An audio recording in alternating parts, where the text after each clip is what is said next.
इस खबर पर ज्यादा जानकारी के लिए सीधे रुख करते हैं। मेरे दो सहयोगी रविंद्र कुमार और रवि त्रिपाठी संसद से मौजूद हैं, साथ ही अभय कुमार दुबे वरिष्ठ राजनीतिक विश्लेषक और वरिष्ठ पत्रकार आरती टिक्कू हमारे साथ जुड़ी हुई हैं। सबसे पहले मैं रवि आपका रुख करना चाहूंगा। आज ये स्पष्ट हो गया कि राहुल गांधी चर्चा की शुरुआत करेंगे विपक्ष की तरफ से। उनके तर्कश में कौन से तीर देखने को मिल सकते हैं आज, क्या कुछ जानकारी?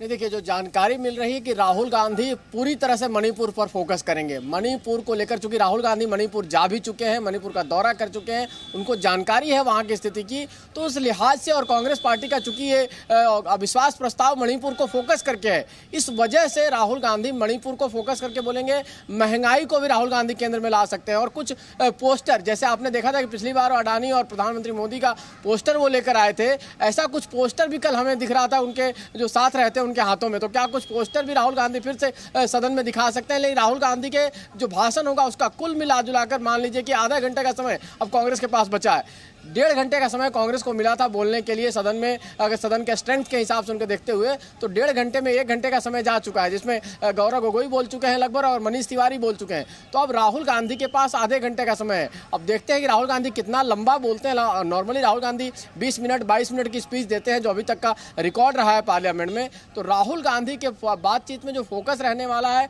वो मणिपुर है। मणिपुर का लॉ एंड ऑर्डर रहेगा। वो वीडियो जो आया था वो है, और हो सकता है कि एक और फोटो आज कांग्रेस पार्टी रिलीज करे। जो हमें खबर मिल रही है कि मणिपुर से जुड़ी एक और ऐसी फोटो जिसको लेकर कहीं ना कहीं देश में हलचल मच सकती है, ऐसी फोटो या वीडियो उनके पास है जो रिलीज कर सकते हैं। इसकी जानकारी भी हमें मिल सकती है। तो राहुल गांधी कुछ नए फैक्ट के साथ आएंगे, कुछ नई जानकारी के साथ आएंगे, सरकार पर हमलावर होंगे और राहुल गांधी का हौसला बुलंद है। देखिए बिल्कुल रवि, यानी संसद से लेकर सोशल मीडिया तक जो पूरा एम्यूनिशन है वो तैयार रखा गया है विपक्ष की तरफ से, खासतौर पर कांग्रेस पार्टी की तरफ से। लेकिन रविंद्र, अगर बात की जाए जैसे फुटबॉल में मैन टू मैन मार्किंग होती है, शतरंज की बिसात के ऊपर मोहरे जो हैं वो स्ट्रेटेजी के हिसाब से लगाए जाते हैं। कहीं ना कहीं अगर बीजेपी की वक्ताओं की लिस्ट देखी जाए तो राहुल गांधी बोलेंगे तो स्मृति ईरानी का नाम भी आज फहरिस्त के अंदर है, और साथ ही अमित शाह आज जवाब देंगे। तो क्या मणिपुर आज पूरे चर्चा का फोकस?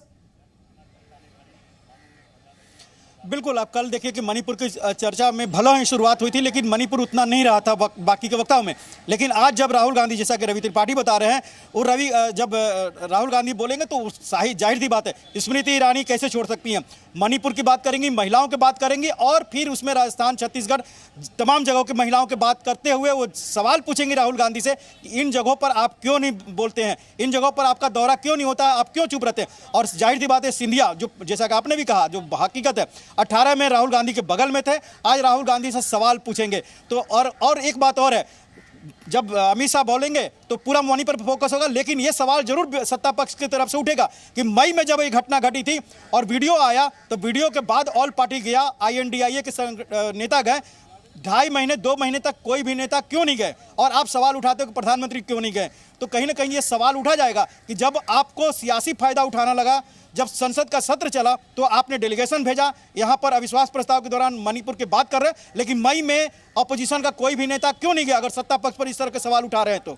जी बिल्कुल रविंद्र, आप बने रहे हमारे साथ में। लेकिन अभय दुबे भी हमारे साथ जुड़े हुए हैं। अभय जी, ये स्ट्रैटेजी अगर थोड़ा समझाइए आप कि विपक्ष पूरी तरह से मणिपुर पर फोकस रख रहा है, ये चर्चा का मौका है, वो अन्य विषयों के ऊपर भी चर्चा कर सकता है, लेकिन अगर आप देखें चाहे गौरव गोगोई की चर्चा की शुरुआत हो, 80% जो उनका भाषण था वो मणिपुर पर फोकस रहा। मनीष तिवारी ने कुछ दूसरे मुद्दे जरूर फोकस किए, लेकिन जैसे रवि भी बता रहे हैं कि आज राहुल गांधी का भी फोकस जो है वो मणिपुर पर ही होगा। देखिए, महंगाई और बेरोजगारी पर तो बहुत ज्यादा बोला जा चुका है और वो एक स्थापित तथ्य है। मतलब कोई भी, भाजपा वाले भी मना नहीं करेंगे कि देश में महंगाई और बेरोजगारी है। महंगाई बेरोजगारी है, चाहे राज्य सरकारों का मामला हो, चाहे केंद्र सरकार का मामला हो, महंगाई और बेरोजगारी एक स्थापित तथ्य है और सब लोग जानते हैं कि सरकार के हाथ में नहीं है उसको रोकना, पलटना सरकार के हाथ में नहीं है, क्योंकि जो पूरा जो हमारा आर्थिक तंत्र है वो इसी किस्म का है। अब सवाल यह है कि विपक्ष के पास योजना ये है कि वो महंगाई और बेरोजगारी के साथ में और कौन सी बातों को जोड़ सकता है। मैंने कल भी ये बात कही थी, विपक्ष की रणनीति ये है कि महंगाई और बेरोजगारी के साथ में अगर सरकार का राजनीतिक निकम्मापन, प्रशासनिक विफलता, इनको भी जोड़ा जाए, भ्रष्टाचार को भी जोड़ा जाए, तो मुझे लगता है कि राहुल गांधी मणिपुर के ऊपर भी बोलेंगे, साथ साथ में मोदी और अडानी के संबंधों वाला सवाल भी उठाएंगे, जो पहले भी संसद में उन्होंने, उनका आखिरी भाषण भी इसी विषय के ऊपर था। तो अगर वो इन 4 बातों को जोड़ सकते हैं आपस में, तो उनका ऐसा विचार बनता है कि शायद वो देश में सरकार के खिलाफ कोई माहौल बंदी कर पाए। जी Z News.